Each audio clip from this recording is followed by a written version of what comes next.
Testing. All right, there we go.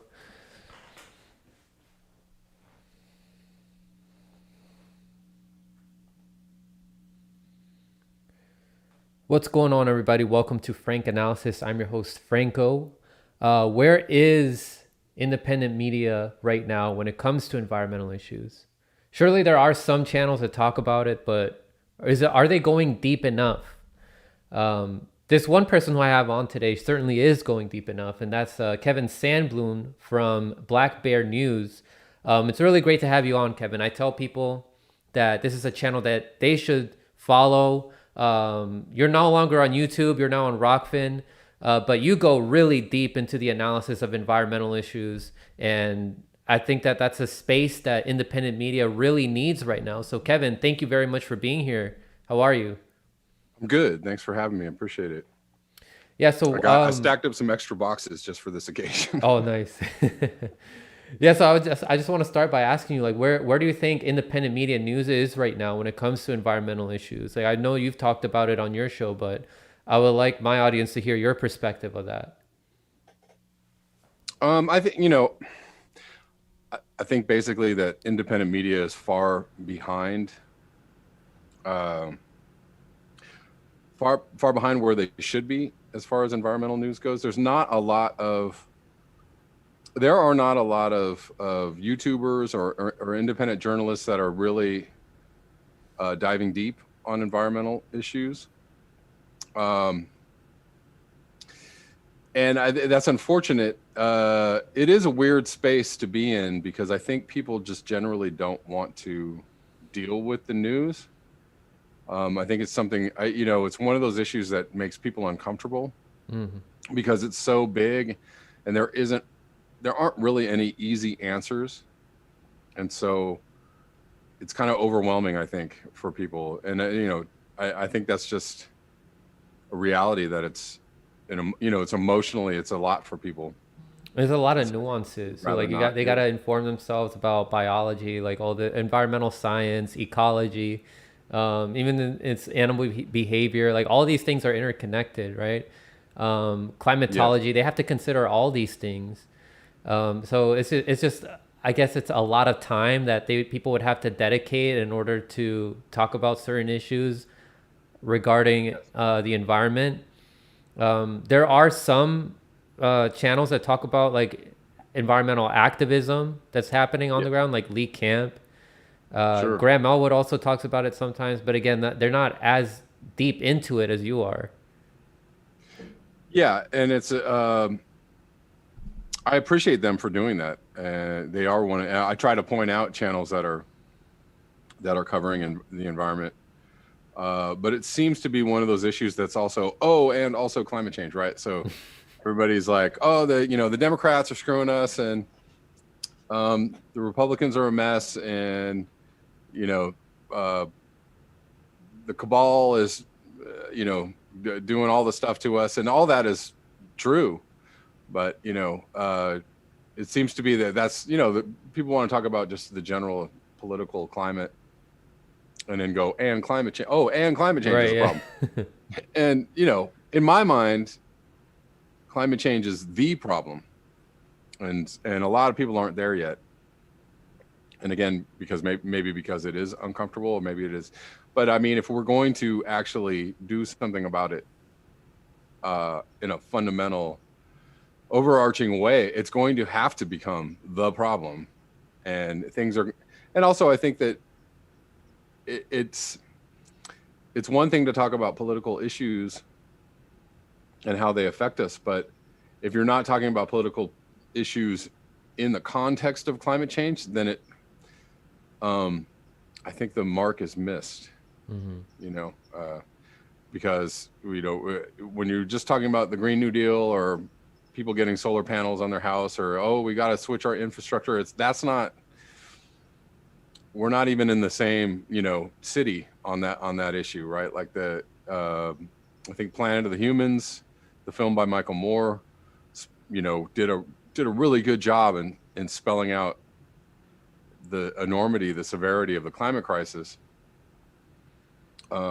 in conjunction to what people think is going to be the answer to it.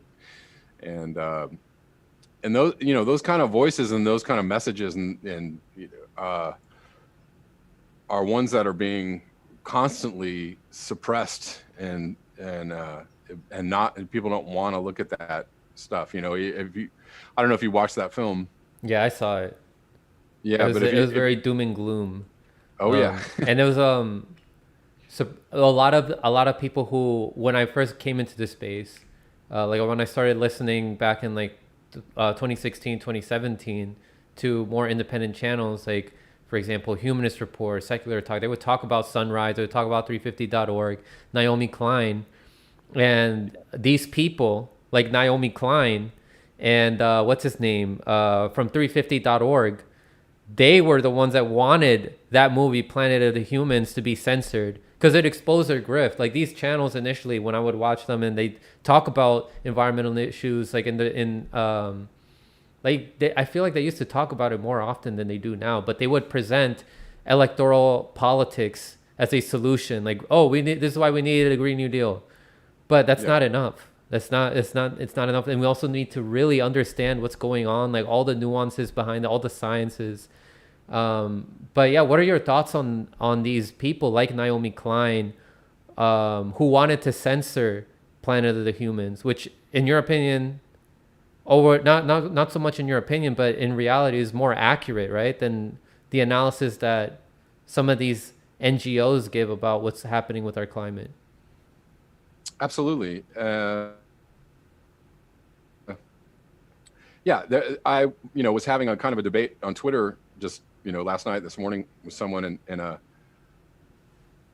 you know, just kind of spelling out that the people who are speaking the truth about climate change are being suppressed. You know, the ones, the climate scientists and the journalists like, you know, Michael Moore or other people that are talking realistically about where we're at with climate science or climate change or the climate disaster, or the, you know, whatever you want to call it.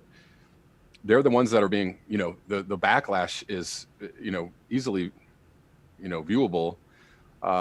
They're being suppressed, they're being squashed. They are not allowed on mainstream media. They, you know, they don't want to hear that. So there seems to be kind of like two competing camps around climate change. You know, one is the as you say, the NGO government, you know, Green New Deal camp, which is like, let's keep everything going with green energy, you know, with Mm-hmm. renewables.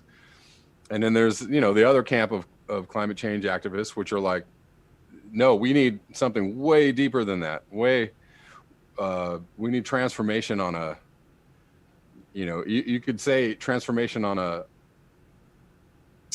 societal level, you know, but on a, you know, almost on a human level, we, you know, we need to reprogram ourselves to deal with the situation. And that, you know, again, getting back to why that is so, why it makes it such a gigantic problem to tackle, you know. But, you know, you can only do it one day at a time, one step at a time, you know, one change at a time, right? You want to change your life. You don't wake up in the morning and change your, you know, your life is totally different, right? You know, like people talk about changing their lives, and the way that happens is, you know, one incremental step at a time, you know. And that's kind of how we have to approach climate change, I think.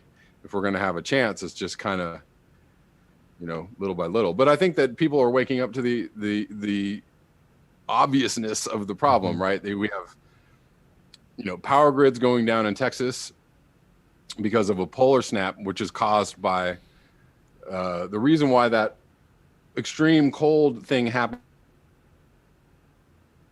in Texas is because the Arctic is so hot.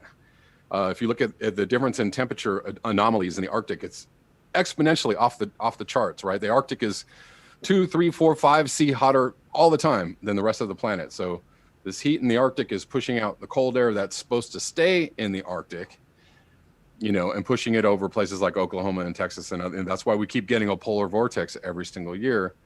So these extreme weather things are causing, you know, massive power blackouts in Texas, right? And now it's so hot, they're like, well, we might have a blackout again because of extreme heat. So, you know, we have wildfires every single year in California that are forcing people out of their homes. People are, you know, on a ground level facing severe extreme weather situations because of climate change, right? They're losing their homes, they're losing their ability to stay in their homes, they're losing their ability to have, to maybe function normally. Sometimes we have climate refugees all over the planet. Mm-hmm. If anybody's paying attention to what's happening in Southeast Asia over the last few years, the exponential rise in storms, rainstorms, cyclones, floods, all kinds of things, droughts happening in India, China, all over the area. These things are increasing every single year and literally forcing farmers off their land, forcing people out of their homes, forcing people to do other, into cities to go get jobs because they can't grow food anymore. I mean, it's happening in real time. And so I think people are going to eventually, it's going to be harder and harder for people to just say like, that's not, Mm-hmm. I don't think it's that bad or something like that, It's important also for people to know like who is taking advantage of the moment, right? Who's taking advantage of these crises, like these shocks, like how Naomi Klein herself talked about, but she's now getting paid by some of these people that she exposed in her book, The Shock Doctrine. Right. Like the Ford Foundation, for example, that was paying money for her documentary series. But then Yeah. there's also Bill Gates who's taking advantage of this moment. He's buying off all this farmland. The World Economic Forum, right? These are things that you talk about on your show also, but also Cory Morningstar, Wrong Kind of Green. They expose these like NGOs and their ties to these Sure. powerful people. But yeah, you talk about the Great Reset and the World Economic on your show, right? I do. Yeah. I mean, I think it's also fairly obvious that, there are people that want to use this, disaster or whatever is happening, to create their own agenda, to kind of transform the world in their vision, whatever that might be, and it's not one that a lot of people are very, people that see what's going on, they're not very happy about. And yeah, and I think people are being led astray. People are being led down the path of like, well, if we just have these net zero goals and these Mm-hmm. Green New Deal policies, and we're gonna transform our infrastructure, and we're gonna save ourselves through technology, et cetera, et cetera. I think it's very hypnotic, the messaging, right? Like if we just do these things, we can avoid real catastrophe, and that is really unfortunate because they're misinforming people about what's really going on. They all know, Mm-hmm. that's the thing, is that all these people know how bad the situation is, and they're kind of soft pedaling it in a way. They're like, well, it's things are, this is what it's going to look like pretty soon. Things are really bad, but if we just do these things, we'll be okay, right? Or we'll avoid catastrophe. I If you think just that's keep giving us more money so that we can give you like yeah, green energy, things will be okay. Just give us your money. Pretty much how it right, is. right. And the thing with that camp of I don't know what you want to call them, people that are in the climate change world. The thing The about big that camp is green. that they want to keep things going Mm, the way they are. That's the message, is like, we can keep this all going. We can all be okay. Everything's, equity and, all that stuff, justice, right? We're going to take care of people in developing countries, and we're going to, it all sounds really like nice and shiny, and like it's marketing, yeah. right? It's just a big marketing gimmick. Like, we're going to, everybody's going to have to buy new electric cars. It's going to be great. Everything's going to be fine. And that's, misinformation of the highest order. And it's, I that's what I'm trying to do with my channel, I think. Yeah. And some other, a few other folks are trying to point out It's hilarious that. that they offer like these big green oligarchs and these predators they offer solutions that involves more consumption, like overexploitation of these natural resources, which is counterproductive to what's happening, right? Yeah. And yeah, their grift really needs to be exposed. Hmm. And another thing that you talk about on your channel is you give us like the harsh reality. I mean, it's something that we need to accept, right? You discuss the science of how we're beyond the pale at this point. The analogy that you used when it comes to climate change is like a 65-year-old realizing that he's an alcoholic after 50 years of drinking. Right. So you want to talk about that a little bit about how it's like we're deciding to do something about climate change a bit too late, right? And at this point, all we can do is just adapt with the times, right? Yeah, I mean I think that's one of the things that they're not letting people know is that uh, we're we've already locked in, the guardrails that we're supposed to be avoiding, right? So if we do net zero by 2030 or 2035 or 2050, I think it's, whatever the dates are, whatever the, excuse me, time is, if we just do these things, we cut emissions by 50%, we're going to avoid these catastrophic impacts. And they know that's a lie. They know that is categorically false, because we have already, we've been pumping out emissions for decades and decades and decades and decades, and we haven't even seen the heating from those emissions yet. And that's, that I'm not making that up. I'm telling you what scientists Mm-hmm. have been saying for a long time. The James Hansons and Guy McPherson's and Peter Wadhams and Natalia Shakova and all, there's so many climate scientists out there that have been saying, like, hey, for decades they've been saying this, 20 or 30 years, like, we're gonna have real problems in the future. And now we're at the point of having real problems, and we haven't really done anything about it, very, very little. And so, yeah, we're at a point where we are deciding to get sober after abusing our livers for 40 years, and the liver is shot. That's we may, and I don't know what to do about that. Personally, on a personal level, I have no idea. I have some ideas about what a real emergency action would look like, but it would take a lot of organization of human beings on the planet. I have some ideas about what that roadmap should be or could look like, but I don't. Those things are way outside of people's understanding of how the world works. It's gonna have to change. Like the way that people see reality is gonna have to change. Like they're gonna have to change the way that they that they like Yeah. interact with their society. It's not about like they have this idea, and that's because of these politicians, these journalists that make people think like, oh yeah, if we just use this other type of energy, things will be fine. But no, Right. we have to reduce the amount of energy that we use overall. In addition to using cleaner sources of energy, like we have to reduce, right? Right. We're gonna actually have to use less cars. Like it's not about buying more electric cars. It's about just reducing the amount Yeah. of cars that you buy and use. Like we have to use more bikes. We have to promote more public transportation. Yeah. Like what else? What else would you say we have to do?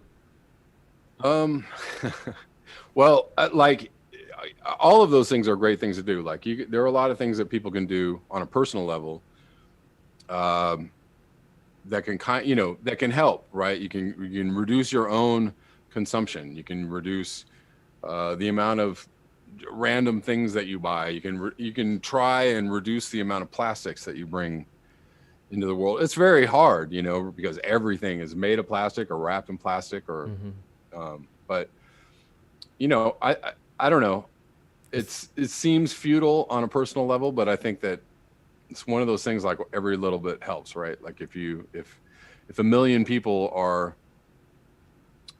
consuming, a couple gallons less gas a week, right? That's a lot of gas, right? And over time, and with enough people being aware of the problem, I think that there can be some kind of impact. And I mean, there,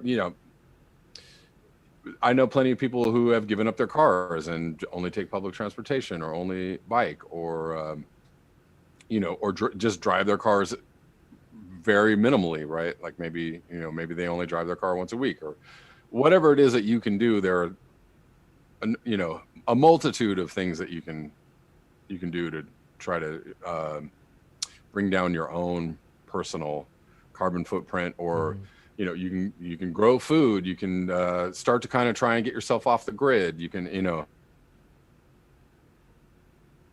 I would encourage everybody to do that. I would encourage everybody to try and see if they can create communities that can Mm-hmm. kind of take themselves out of the system, or friends that they you can kind of create like a community that of people that understand that the consumption that we enjoy is not helpful for the planet, so that you can kind of share ideas about it, or share ways to take yourself out of the grid a little more, little by little.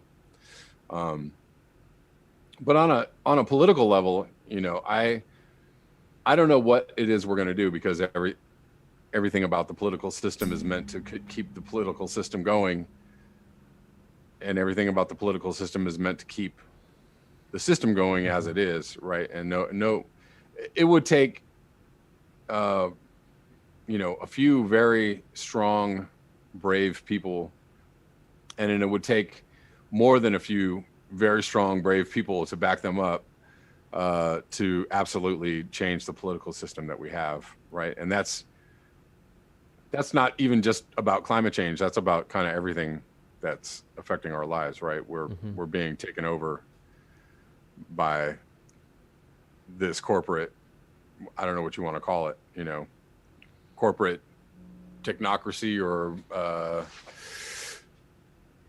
corporate authoritarianism. I'm not really sure, what you might want to call it, Which but keeps exacerbating with each administration that we have. Like, it doesn't matter. Like, the Democrat or Republican is just going to keep our yeah, country's just going to continue to be more authoritarian.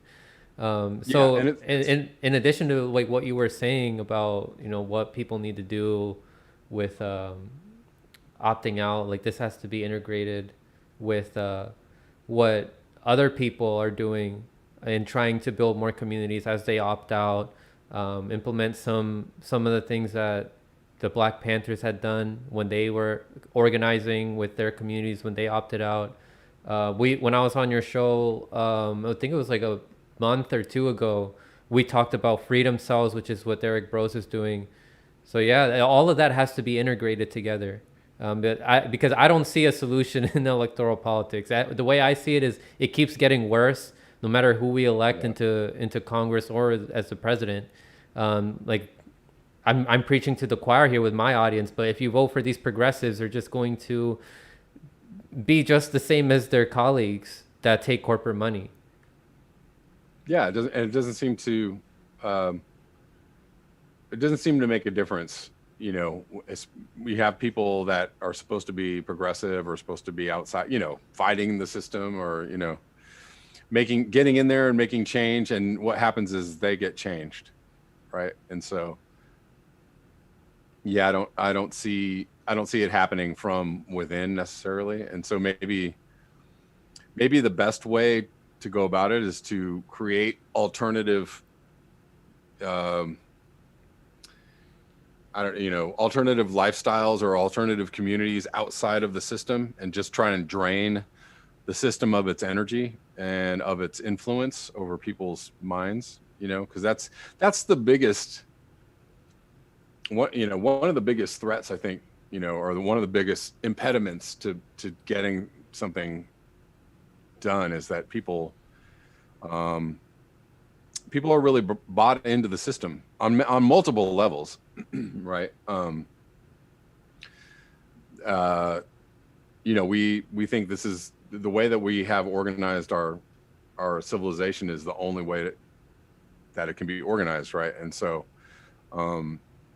it's like it's like if everybody woke up and just, decided to just not participate, right? Whatever it's a random idea, but the COVID lockdowns were something that was kind of imposed from the top, right? Um, Something that the media and the politicians and everybody said like, hey, we got to do this thing to you know to take care of coronavirus or whatever. And there are lots of ideas, lots of discussion around whether that is bad, good, evil, whatever. But what if enough people kind of decided to just stay home or just not, there have been movements like that too, right? There have been political protests like stay home, against the war, or stay home against your rights, opt out of the system, right? It's like going on strike. Like, I'm not going to participate. So if you get enough people together to agree that we're just not going to participate in this anymore, then you drain the system of its energy. You drain that paradigm, that thought, that mental space where, oh, we have to do these things. You don't have to. There are lots of ways that people are living their lives outside of the system, and Yeah. it's becoming a thing, right? Like, people understand this. A lot of people understand this already. People are, a lot of people are like moving out of the city, trying to find some land, trying to live off grid, trying to kind of just create their own lifestyles outside of this consumer garbage lifestyle that we live in. Yeah, that a lot of people think that that's just how they have to live because that's what they've known their whole life, and then the way that it exacerbates, the way that things become more privatized, the way that our food becomes more adulterated, our agriculture becomes more adulterated. It happens so slowly that people don't notice it. Yeah. So yeah, definitely. Yeah. So here's something that you talk about on your show. Like, you show people about the extreme temperatures around the world. Here's a Twitter account that you show to people. This is something that we have to come to grips with. Temperature is increasing a lot. So I'm just going to go through some of these tweets, and then I can have you comment on some of this. So here they tweeted out European heat wave while Finland missed its June national record by zero point 0.2 degrees Celsius, 33.6 degrees Celsius today. Belarus didn't. Temperature reached 35.7 degrees Celsius at Zlobin. Zero point 0.1 degrees Celsius above previous national record set at Berezina on June 23rd, 1964. This record will probably be beaten again in the next few days. Cold spell in Western Australia with unusual low maximum temperatures on June 21st, followed by a cold morning on June 22nd. Some remarkable low T-maxes included 10.0 degrees Celsius at Meriden. It ties its June record, POR 55 years ago, and 17.7 degrees Celsius at Roebourne, as an unusual scorching town. So it just goes through everything that's going on around the world. Like, records are being broken all around the world. And we're also seeing an increase in variation. So in addition to like what you were saying about how, it would be lovely to see people just like wake up one day and understand like what we have to do. All we can do at this point is just keep informing people and hope that we finally do get to that point where people realize, all right, things are just really bad right now, and the way things are, it just has to end. So you have any comments about some of those tweets that extreme temperature that Twitter account puts up? Yeah, I mean, I read those off pretty regularly, but I think it's becoming kind of it's becoming harder to deny that something is going on, and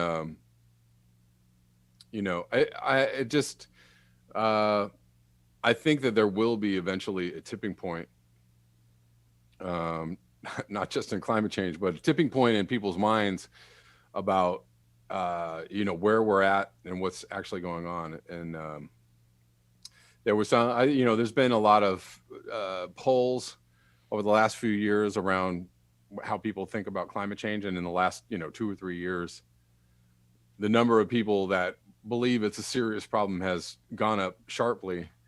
And I think that's just because people are experiencing, constant, kind of like a constant onslaught of extreme weather. And, the weather seems so benign, such a benign thing to talk about. But, when it impacts your life and starts to become, something that people are having difficulty living through, then it's, a little more than weather. But, over the last few years, places like Louisiana and Texas and all, all the states along the Mississippi River have all had like major flood events, over the last 2 or 3 years, like every single year.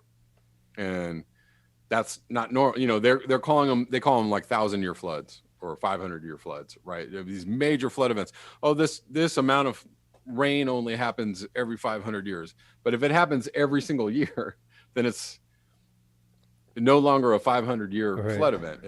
This is now what people are going to be experiencing all the time. And so people are living through these situations, and it's becoming obvious that, These, something is different. yeah, all these rare like weather events are becoming the norm now. Like Yeah. every Yeah. year there's something record breaking, and then I used to hear people be like, oh, like, but this is just natural. Like the Earth goes through cycles. Well, I'm hearing less of that now. I don't know about you. I am hearing it less. And even though it's still one of those arguments that, the weather's always changing. Well, yeah, it is. But, it's one of those things where it's like, I don't want to be right. I'm not trying to be like, I'm right and you're wrong. And, you must see things how this is seriously just, myself and other people who are covering climate change are really just trying to sound the alarm and just trying to, let people know, hey, this is what's going on, because your dear leaders are not doing the job for you, right? Like, again, to go back to the coronavirus example, when coronavirus broke out or escaped or whatever happened with coronavirus, I don't know. But when coronavirus happened, the entire planet was like, hey, here's this problem, like it was, all the media was talking about it, and all the politicians were talking about it, and they were addressing it as if it were a problem. And, whether that was all concocted or not, there's obviously weird things going on with that. But the thing is if you treated, they're not treating something way more scary and existential than coronavirus, right? Like, however you feel about coronavirus, whether you feel like it's a danger to the human population or whatever, but climate change is way more of a danger to the planet and to the human population and to the population of all the other animals that we share the planet with. And nothing like the same kind of alarm bells going off about that, right? So it's kind of the political establishment has been dragged kicking and screaming into recognizing like, oh, okay, it's 2021, maybe we should do something about it. Like all the And journalists are saying that talk about this. Oh, not all of them, but a lot of them are like, oh, we need to do something about this. Like they go off on talking about all the horrible stuff happening. Like maybe we should do something about this. oh yeah, I mean, that's every article about climate change I've read for the last 5 years. Like, well, now is the time. Now would be a really good time to do something, really, really forceful about climate change. And that's it. There's, and now, we are seeing some kind of acknowledgement from the leaders of the planet, but a lot of people are saying like, it's not nearly enough. It's not fast enough. It's not extreme enough. again, because they really don't want to, they don't want to upset the apple cart too much, because um, you know, you want to keep the system is benefiting a lot of people, right, and benefiting the people that are wealthy and powerful, and you know, of course, they don't want to lose that power, and they don't want anything undermining that power, so they really, you know, they'd really rather not talk about this, and they're going to wait until everything falls apart, and then they're going to be like, oh, you know, Who oh could have my known god, it was gonna get what's this happening? bad? Right, right. But yeah, I want to get back to like what we were saying like earlier about how we have to adapt. Like we're beyond the pale at this point. Yep. Unfortunately, it's just with no Green New Deal, none of these policies are gonna save us. It's just we've caused so much What? destruction. It's just something that we have to live with now, and the Yeah, future generations have to live with now because of what their ancestors did. So here's an yeah. article that you showed on your show. I believe it was this weekend or it was just a couple days ago. But you discussed this article talking about the changing risk of coastal communities. Um, so I want to read this part here. The messy work of real adaptation, the necessary ideas for a new adaptation blueprint moving forward encompass several themes. And then they go into detail about how we must be proactive. We may never be done because that's just how much Yep. damage we've caused. So this is going to be a never ending process of us adapting to climate change. We Yep. must adapt equitably. We cannot adapt structure by structure or department by department. We have the tools we need, but we must at times reimagine them. The future is ours. So yeah, you want to talk a little bit more about what you read here from this article, and I will share this for the audience here so you guys can read this for yourselves. Yeah, well, I thought that article summed it up correctly, in that, you know, adaptation is going to be, you know, we're not going to avoid those guardrails. We're not going to avoid the 1.5, and we're not going to avoid 2C either. Um, and so, you know, I think that people are really going to have to dig in and figure out what they're going to do in the face of this.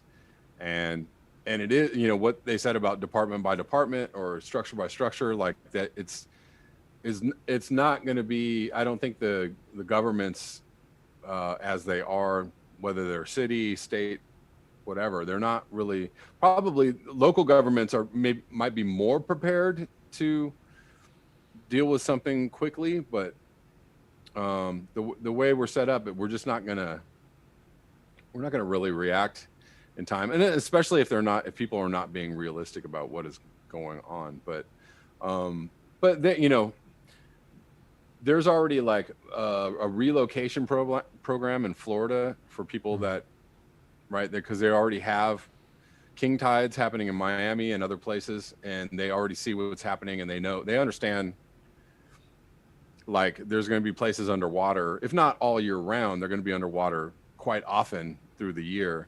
So they already have earmarked money for people to relocate, you know, and but you don't really hear about that on you know, as a news story, right there. You don't hear people talking about like, Not well, even we're on gonna have to independent move. media, unless No, it's your channel. no, yeah, like you don't hear there's money, there's a fund, you know, because people are gonna have to move away from the coast. They're already moving tribes away from the shoreline in Alaska. I mean, that's been going on for a few years, and again, that's another story that like doesn't get a lot of coverage, because they already understand that it's going on, it's happening right now, and people are being affected by it right now, um and it's just going to become something that people are, it's going to become something of a bigger story, I think, in the next, you know, I mean, I'm on the fringe right now, but I'm, you know, I'm guessing in the next 5 years there's going to be a lot more talk about climate change and you know, what is happening. I think um, the alarm bells will ring themselves, right? And because It's not, people aren't, what's the analogy about shouting fire in a crowded theater, right? Like, Mm. but it's not wrong if there actually is a fire going on, right? People are really like trying hard to ignore that there's a fire going on, and it's going to be affecting people um, adversely. And so, pretty soon it's going to be obvious that there are major problems. So, the sooner people can kind of understand this, and as you said, adapt. Um, and I think that's going on already too. There are people moving for various reasons. People moving, north, or people moving to areas where they feel like they're not going to face extreme weather. Um, if you live in a hot climate, if you live in the desert, uh, people in Arizona, Nevada, Southern California, there are people moving away because they understand um, that 120 degrees is going to start to be something that people experience all the time, and for a lot of people, that's just not just uncomfortable and miserable, but at some point it becomes a little bit threatening, to your life, right? Because if it's 120 degrees outside for a couple of days in a row and the AC goes out, you know, depending on your health, that's probably not a good place to be. What I feel extremely sad about is the decline in biodiversity that we're gonna see increasing exponentially. Like there's gonna be so many species that people will only know about just from reading a textbook from like decades ago, and seeing, Right. wow, look at how rich in biodiversity the Earth used to be, and Right. humans just ruined it. Right. And the next time that there will be that much biodiversity will be like millions of years from now, when um, all the surviving species adapt to the increase in our climate. Yeah. Um, but what do you see happening, like as temperatures keep increasing, as people keep moving north? Do you think that there's going to be more conflict, or do you think that people will come together and help each other out? What do you see happening? The general consensus is that there'll be, more conflict, and that water will be something that becomes scarce enough that people start, fighting over it. Um, I I don't know though. It could go. I'm sure that there will be pockets of people that help each other, right? That see that, maybe the way forward is not um, to pit ourselves against each other for, compete for resources. But that's the optimist in me. Um, but I think that of course, that's really going to be the only way we're going to adapt and possibly, you know, make it through to a point where we can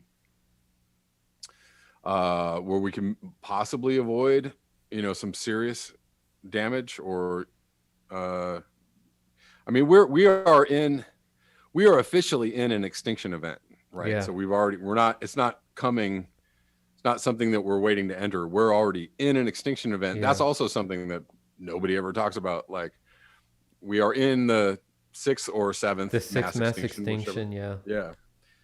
And so I don't know how you reverse an extinction event, right? Like, I don't know how you escape that. Um, but I don't know. We're humans and we're clever, and or maybe some alien friends will help us. I don't know. Like, I have no idea. I have no idea what the future is going to be, and I don't have no. Um, I don't know if there's purpose in guessing on what it's going to look like. Not very fun.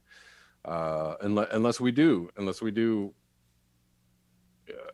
kind of realize what's happening, and make some efforts communally to do something about it. I don't know. We are adaptable. We are an adaptable species. We're a clever ape, and Mm. so we can think ourselves out of a lot of situations. I don't know if we can think ourselves out of this one. Um, but we can move. We have the ability to move and to recreate our landscape, the landscape around us. Um, as always, hoping for the hoping for the best and preparing for the worst, I guess is the saying. Um, but I don't know.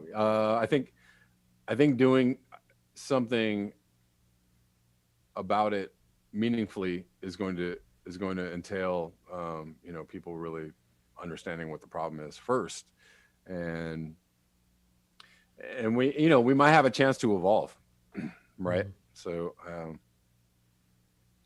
maybe everything seems to be speeding up, right? Technology, um, communication. Yeah. Uh, I don't know if awareness is getting greater or not, but I think so. I think Yeah, I the think it's largely thanks to how the internet accelerated the transfer of information. We have these online Sure. communities that are exchanging information with each other. I'm seeing more people that are becoming more aware that electoral politics is not the way forward. Yeah. Like it's not like things are just gonna keep getting more and more corporate over at with electoral politics, Right. and there's gonna be more co-option, people that are gonna present the illusion of change with these politicians with all these catchphrases and talking about things on Twitter rather than actually writing legislation. But people are gonna catch on to it, just like people are catching on to it now. I don't know. And I don't know how anybody. It's weird. Yeah, literally. Like I think a lot of Democrats have just gone to sleep. They're like, thank God Trump's gone. Okay, let's unfortunately, yeah, turn the news channel off. Like we don't yeah. ever have to watch CNN again. But like, how do you not see like all of the platform policies uh, of the Democrats? Not one of them is happening. You know, like Medicare for all disappeared. $15 minimum wage disappeared. Which Biden Green was New running Deal on too, funnily enough. Like, and not even that. The budget for ICE is increased. The budget for the police department is increased. The military yeah, budget is increased, like always. Support for right, Israel, all this stuff. right, right. Absolutely nothing has changed, and Biden was very right. Oh, and you were you were talking about line 3 before the show. Yeah, Uh, well, so Dakota Access Pipeline is still going, and Biden hasn't rescinded the permit for that, right? So that's a carryover from Obama, all the way through Trump, and Biden's like, oh well, we'll let that go. We'll let that keep going. He's allowing drilling in Alaska. Uh, Line 3 is happening, which it looks like it's going to be another Dakota Access Pipeline scenario. And I don't know. I don't understand how Democrats can operate with such cognitive dissonance, right? Like uh, it just seems like all the things that Biden is doing that maybe Trump did are just it's totally fine because it's Biden, right? mm. But when Trump was doing them, it was the end of democracy. So I don't know, or the Just end of because that's it on climate change. Like, oh my God, we're Biden uh, being being nicer than Trump just makes climate change not as bad. it, it it does, just right? magically improves the environment. Just the way that Biden talks, he talks better than Trump, so things get better Right, in our environment just because of that. that's right. I feel like that's just what they think. Um, I think so. I mean, what was I reading the other day? Oh, just like yesterday, there's a whole lot of like nepotism going on in the Biden administration, right? There's like all the people that work in the administration, like all their kids are on the staff, and so they're saying like it's kind of the same thing Trump was doing, right? Like, but it's fine because it's Biden, right? Like it's fine, and nobody's paying attention anyways because it's not being blared from head, all day long on MSNBC. Oh my God. rampant nepotism in the Biden administration. Oh my God, what are we going to do? Oh, he's so corrupt. Like nobody's saying that. Nobody's shouting that from the rooftops. So Nobody's shouting about Hunter Biden, like, and the no, horrible shit that he did. no, no. Like all that stuff has like leaked, like with his niece and everything. That's Oh absolutely yeah. disgusting. But yeah, speaking about line three, that was a beautiful transition that you did in bringing that up about how things aren't changing, like from the Trump to the Biden administration. And you said that this is the new Dakota Access Pipeline, which the Dakota Access Pipeline situation is still happening. Here's an article from The Guardian, which you also talked about on your show. It's called "We Will Not Stop: Pipeline Opponents Ready for America's Biggest Environmental Fight." Um, so the article starts by talking about, as the sun set, more than a dozen young people carried a wooden bridge toward a narrow section of the Mississippi River. The bridge allowed the group to cross more easily from their camp to where the immense oil pipeline was being built on the other side. They were cited for trespassing, but they had symbolically laid claim to the marshy landscape.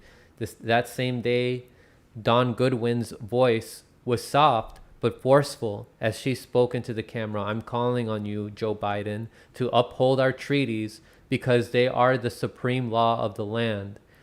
Goodwin, an Ojibwe woman and environmental activist, was recording a live stream from a picturesque campsite amid northern Minnesota's natural beauty, where she and a dozen of others had come together to protest the construction of the Line 3 pipeline, which I've talked about on this show back in late January.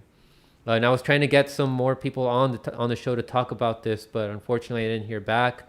But there is footage here that I want to show people about what's happening on the ground. This is from Unicorn Riot, which I do recommend people check out on YouTube. They post a lot of videos of things happening on the ground, just like the Convo Couch does.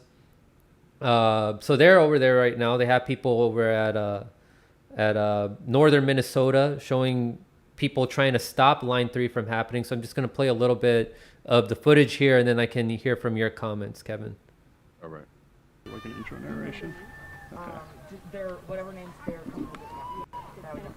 I'm live right now too, just so everyone knows. I would step away if you're gonna give legal names.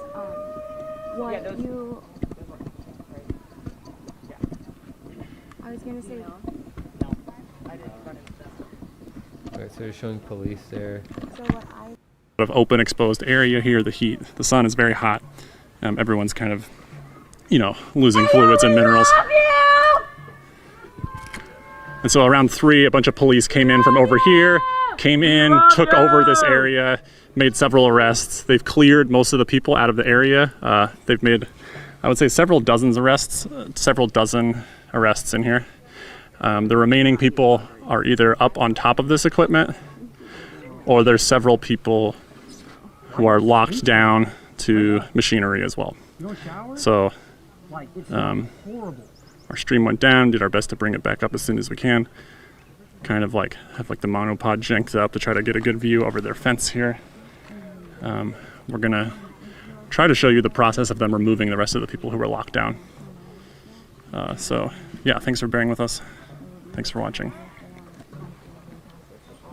Yeah, so there's people that are locked onto the machines, like the bulldozers. There's police out there, of course. They're defending Line 3, the pipeline. And the protesters are trying to stop it. Yep. And again, this is on sacred Native American land. What's different? It's very similar to what happened with the Dakota Access Pipeline.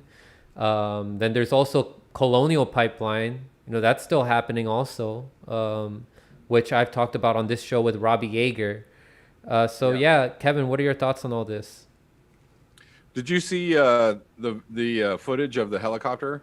Yeah, I saw that the was footage. crazy. Yeah, I'm trying to see if this video has it too, but that was crazy. Yeah, I mean, I can't see this. I don't know how this is going to be resolved, but it looks like they're digging in. Because at the end of the day, again, like the system as it's set up needs to go on, needs to continue, right? And they're gonna, the pipeline builders and the tree cutters and the miners and the fossil fuel drillers, like they're gonna get precedence over anything that's happening, right? The courts and the politicians and the people in power are going to side with these people, right? They're going to do everything they can to make sure that they keep doing what they're doing. And what's going to happen with Line 3 is that, they don't want to shut it down. They're not looking to shut it down. They're going to fight shutting it down. And maybe it's a good thing that this escalates, so that people, Dakota Access was a pretty big flashpoint, for the environmental movement and for people to understand what was going on. I mean, it was such a huge issue, and kind of started the beginning of people questioning Obama as like a great president, right? Like, because he just completely fumbled that and tried to not, get involved and try, but I mean, there was just some really horrible stuff happening that he allowed people to happen. getting And I think hit with the fire hoses, right? Huh? People getting hit with the fire hoses, people getting like their, Oh yeah. like, People lost limbs and eyes and digits, and they were getting brutalized. And I mean, you had thousands of people coming from all over the country, and you had kind of bigger named politicians going there. Tulsi Gabbard showed up. Yeah. And celebrities. Celebrities were showing up. It became a very big thing, and something that I remember being talked about on social media kind of every day for months at the time.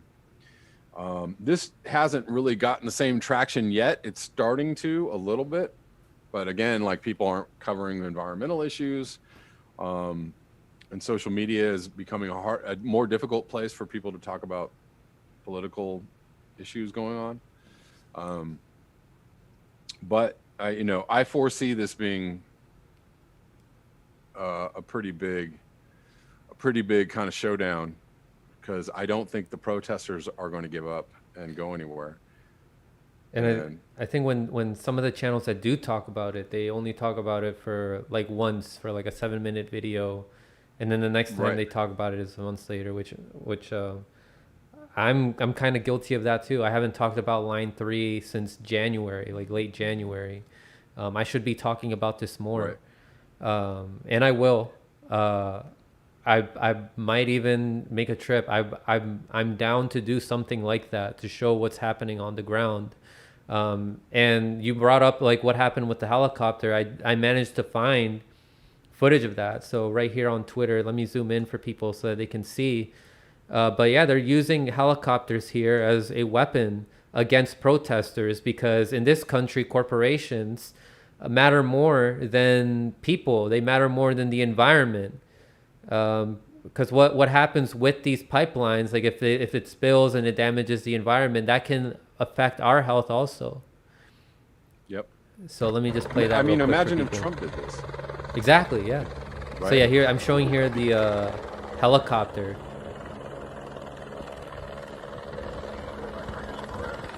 It's like blowing all this dust on people. Right. Yeah. Well, and I think actually something like this happened last year during the riots, right? There was some protesters near the Capitol, and they brought a helicopter down, like really low, to get rid of the protesters, and people were like, "Oh my God!" But I haven't really seen too many people outside of Twitter, Twitter politics. I haven't seen too many people talking about this. I'm gonna save this tweet so I can write something about it later. That is insane. It's totally insane. But yeah, like you said, imagine if it was Trump, right? Yeah, people would be losing their minds. Oh my God. All right, Kevin. Thank you very much for coming on the show. Is there any final words you'd like to leave the audience with? Um, no, just I think awareness is key, and um, we talk about environmental problems, situations, the environmental issues every day on my show at 11 a.m. Pacific Daylight Time. So come check out Black Bear News. Yeah, and you were shadow banned on YouTube, right? You were just Yes. at 2K subscribers. That's dude. I was stuck at like 2,000 subscribers for 2 years or something. I finally left because they started demonetizing everything that I did, and then they started taking down my views, right? Like I had first they were squashing my subscribers, and then I was getting like a couple thousand views on my videos every day. And then towards the very end I was getting like 200 views, and I was like, this is not right. There's I know people are still watching, but this is ridiculous. And so it just became such a horrible situation that I thought I was going to go back to YouTube. I took a break and I thought I was going to go back. I remember, yeah. I doubt that's going to happen. Yeah, I remember you stopped posting on YouTube, and then you started posting on Rockfin, which you're doing a lot better on Rockfin than you were on YouTube. I'm really liking Rockfin. Me too. Say. Yeah. For everybody out there who's on the Rockfin, appreciate you being on the Rockfin and supporting all the channels. The best content creators, if I don't say so myself, are on Rockfin, right? So you're on Rockfin. There's great channels on there. T-Lab is on Rockfin, Whitney Webb, Jimmy Dore, so many, so much great content there. Yeah. And from all across the spectrum too, no, it's not, nobody's just saying the same thing. It's not an echo chamber at all. It's not an echo chamber. But it definitely is like a lot of people who try to be as objective as they can. I don't see a lot of like partisanship on Rockfin from people. Not too much, and mostly free thinkers. And so there's definitely like you can tell some people like where they came from, like how they used to believe, like there's still elements of it there, but they're trying to be as objective as they can. Like they see through the two-party illusion. But yeah, not all of us come from like a liberal family. Like some people came from like a conservative family, and they're trying to like get out of the matrix also. Sure. A lot of them do good work. But yeah, the best channels, like you said, are on Rockfin. Like right now, like the channels that I mainly keep up with are my colleagues at the MCSC network, and the channels that focus on foreign policy, like Richard Medhurst, and channels that focus on like civil liberties, like The Last American Vagabond, Whitney Webb, Jason Byrne, Mysteric Bros, The Conscious Resistance, Slow News Day, and environmental issues, which is Black Bear News. Right. Like I can't recommend enough for people to keep up and inform themselves about these environmental issues, which Kevin here goes in really deep in his channel, Black Bear News. That must be the reason why I'm getting so many subscribers, because I've got a ton of subscribers in the last like 2 or 3 days. So on Rockfin. On Rockfin. Yeah, same. Yeah, in the past, I think it's because some comedians, like famous comedians, are on Rockfin now, and they brought in a lot of people.